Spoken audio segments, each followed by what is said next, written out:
to the Chinese government is free Tibet. Tibet belongs to Tibetans. I'm here to add my voice and speak out about what is happening in Tibet. Under the Chinese government's brutal rule, Tibetan people's basic rights and freedoms are non-existent. They are not allowed to study and learn their language and culture freely. They are not allowed to travel freely. They are not allowed to access information freely. The Tibetan people are not even allowed to worship freely.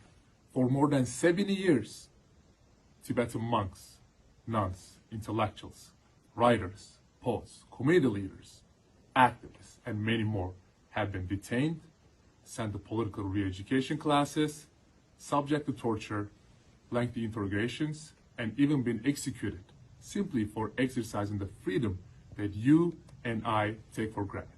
There have been more than 5,000 political prisoners in Tibet the last 25 years. 5,000.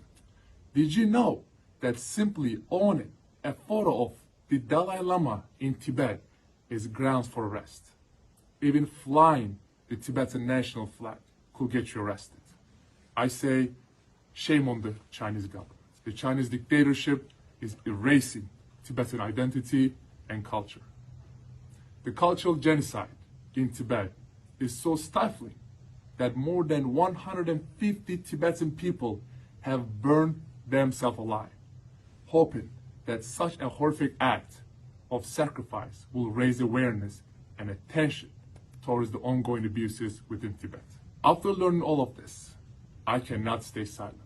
I stand with my Tibetan brothers and sisters, and I support their calls for freedom. The communist ideology of China has been around for only about 100 years, but Buddhist civilization, ideology, and philosophy has been around for thousands of years. Only the Tibetan people should decide the future of Tibet. 100%. Tibet belongs to the Tibetan people, and I hope and believe Tibet will achieve independence. Brutal dictator of China, Xi Jinping, I have a message for you and your henchmen.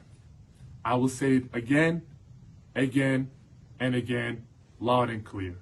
I hope you hear me. Free Tibet, free Tibet.